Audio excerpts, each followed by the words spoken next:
ये है Virar police station. अब तक छोटी बड़ी आपराधिक घटनाओं के लिए यहीं आना पड़ता था, परंतु स्टेशन के नजदीक होने के चलते व सामने महानगर पालिका भी अगल बगल में मार्केट होने के चलते यहाँ पार्किंग के लिए असुविधा थी। साथ ही साथ पुलिस कर्मियों को भी जगह कम होने के चलते असुविधा होती थी, जिसके चलते विरार स्टेशन के समीप नारंगी बाईपास के पास एक नए विरार पुलिस स्टेशन का उद्घाटन किया गया। यह उद्घाटन मीरा भाईंदर वसई विरार पुलिस कमिश्नर मधुकर पांडे के हाथों रिबन काटकर किया गया। इस अवसर पर भारी तादाद में विरार पुलिस स्टेशन के अलावा वसई विरार के कई पुलिस स्टेशनों के पुलिस कर्मी भी उपस्थित रहे। पेश है विरार की यह एक रिपोर्ट। सर, काय सांगाल विरार पोलीस स्टेशनच्या कार्यालयाचं उद्घाटन झालेलं आहे, कसं बघताय याच्याकडे?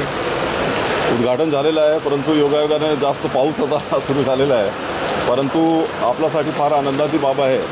विरार पोलीस स्टेशनची जी आपली इमारत जी होती ती अपुरी होती आणि बरेच दिवसापासून अशी लोकांची आणि आपले जे पोलीस अधिकारी कर्मचारी सगळ्यांची मागणी होती।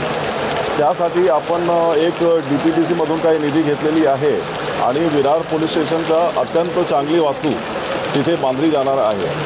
त्यापुरता जोपर्यंत तो बांधकाम पूर्ण होत नाही तोपर्यंत आपण इथे पोलीस स्टेशन एक बांधलेलं आहे आणि या पोलीस स्टेशनचा आज इथे या ठिकाणी उद्घाटन झालेलं आहे। जेव्हा तो पोलीस स्टेशन तिकडचा त्याचं बांधकाम पूर्ण होईल तर आपण परत तिकडे शिफ्ट होणार आणि मग या ठिकाणी ACP विरार आणि त्यांचा जो कार्यालय आहे तो इथे येणार आहे। असाच आपला पूर्ण मीरा भाईंदर वसई विरार आयुक्तालयामध्ये सर्व अशी प्रकारची लोकांना एखादा पोलीस स्टेशनमध्ये आल्यानंतर ते एखादा चांगला कार्यालयात आलेले आहेत अशी त्यांना माहिती अशी त्यांना जाणीव झाली पाहिजे आणि त्याचप्रमाणे आपले जे पोलीस अधिकारी कर्मचारी आहेत त्यांना काम करताना की आम्ही एखादा कुठल्या चांगल्या कार्यालयामध्ये काम करतो असा एक गुड वर्किंग एन्व्हायरमेंट असं त्यांना फील झालं पाहिजे, म्हणून आम्ही या ठिकाणी आज हा कार्यक्रम केलेला आहे। संतोष भवनचा एक विषय प्रलंबित आहे, संतोष भवन पोलीस स्टेशनचा।